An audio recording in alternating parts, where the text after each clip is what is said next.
Hey everybody, it's been a fun day. It's supposed to be a really hot week. It's supposed to be a disastrously hot week. Not that bad today. It wasn't so much the heat that was getting on me, or getting to me, but that was. That there's a whole can of worms that I had to open that I really didn't want to have to. Let's go have a look at it.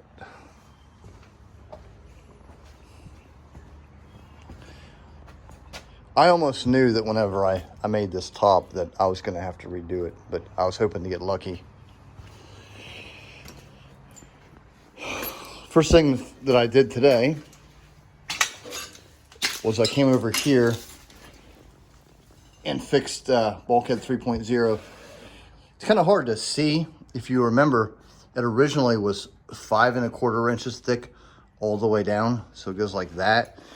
And now down at the base, it's from here over there is 16.5 inches, which is traced off the actual aircraft. So that's identical in that regard. I had to shrink this just a little bit, and I moved this over, say, 1/4 inch. So it was right there. Otherwise, it fits perfectly.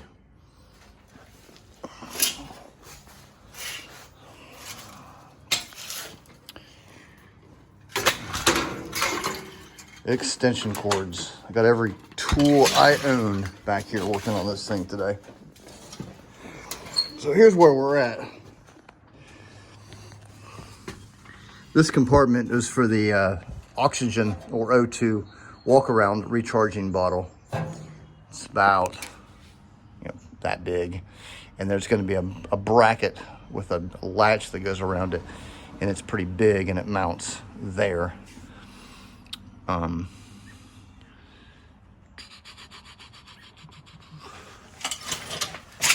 Try to give you an idea as to how off I was. Because the original part was right there. So I'm way over here. Now mind you, that this isn't an actual structural element. This is just a guide to get stuff in the air so I can step back and look at it and compare with pictures.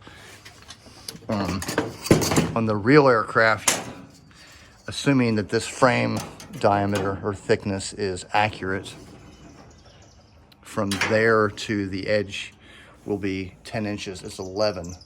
So I'm gonna have to make sure everything is true there. But I might have to push this in a little bit. Something like that.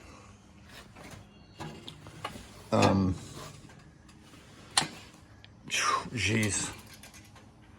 Where am I at? I kind of lost myself. It's been a long day. Oh, this hole right here, the real aircraft, you can put your camera through and see that. It looks almost identical. I'll post a picture of that on the community page. And you can see there's the hole for the wires, the flight controls, which run the entire fuselage. That was fun, getting up in there and making all that. It's kind of tragic that last fall I took pictures of inside here of the real aircraft, and I didn't realize that I had them until over the weekend. So I could have made all of this correct the first time around, but it's okay. The real B-36 does not have stringers nor longerons, so these are not accurate, but you know, it is what it is. Once this is covered up, nobody's ever going to see it. Of course, I've got these. These guys are all in place. This is flight deck level here. Don't know what I'm going to do with that bulkhead yet. I don't know.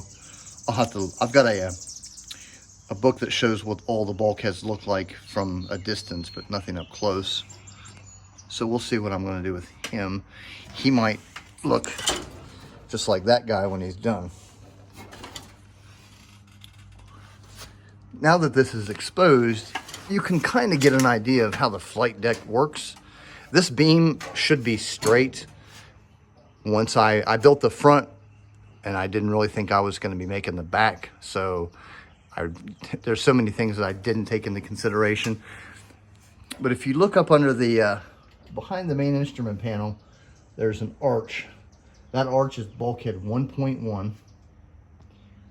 And then this beam taps into him, and he runs all the way down the entire flight deck, and then taps into 3.0, where I think it goes a little further into the radio compartment, but I'm not sure because it would hit the opening for the sighting station, gun blister.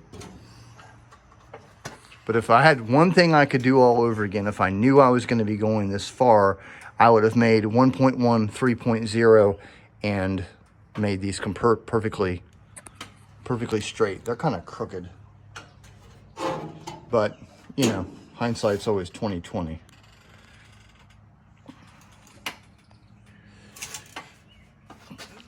Back over here, getting to see stuff that you didn't get to see last time around. So this is going to be curved. Like I said, I don't know if this is actually going to be a structural element or not, but I know it's going to curve out like that or down to here, and then it curves like that. Oh, it's like a tube, a half tube all the way up around there. And I do know that this is a flat surface, and then it kind of bends out just like that to the bulkhead. So that's right where I want to be in life. From the middle of 3.0 to the edge of this is 12 inches. And about right here, there's a big light that's recessed in there.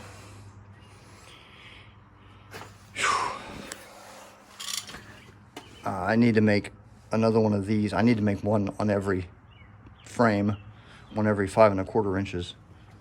I just didn't want to have to buy that much aluminum today. And then the bottom, of course, will be a big sheet of aluminum. And that'll be great. And that'll be pretty much it. Like I said, it's been a stubborn day. Having to, oh, I can't even talk. Having to de-rivet all this stuff and just go back and make all these changes. It's not fun. Oh, mind you, that with this frame, this is actually a wall. And this wall has frames or mini frames, whatever, stiffeners or whatever you want to call them. And there's a big hole in it about every 2 feet for wires and whatnot. I'm not modeling that wall. Well, I may. I don't know. It's just more aluminum. But that's what determines the depth of all these compartments. And that is true for those as well up there. And that's especially true for this guy.